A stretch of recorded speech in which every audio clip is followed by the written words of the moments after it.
breaking news today.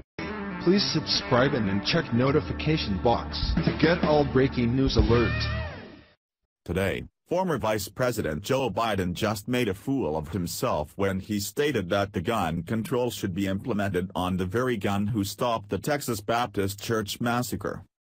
On November 13, Joe Biden appeared on NBC's show Today where he was asked about Texas church attack and the hero Stephen Willeford, on which he stated, "Well, first of all, the kind of gun being carried he shouldn't be carrying."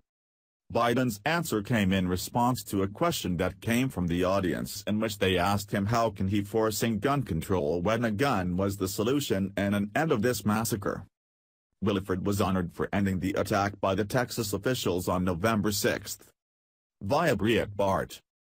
Willeford, who was a former NRA instructor and current NRA member, ran out of his house barefoot with an AR-15 in hand, took cover behind the vehicle and shot killer Devin Kelley when he walked out of the church. Kelley then fled the scene, only to crash and die roughly 15 minutes later. There is an info that Democratic lawmakers will introduce a bill that bans the type of weapon Willeford used in order to stop the attacker. Brianna asked on Today, "How do you justify the Democrat view on gun control when the shooter was stopped by a man who was legally licensed to carry a gun?" Biden answered, "Well, first of all, the kind of gun being carried he shouldn't be carrying." He then pointed the assault weapons and replied, "I wrote the last serious gun control law that was written. It was law for 10 years. And it outlawed assault weapons, and it outlawed weapons with magazines that had a whole lot of bullets, as you can kill a whole lot of people more quickly.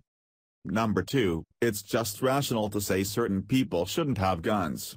Now the fact that some people with guns are legally able to acquire a gun and they turn out to be crazy after the fact, that's life.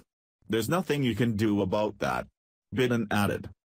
"This makes no sense."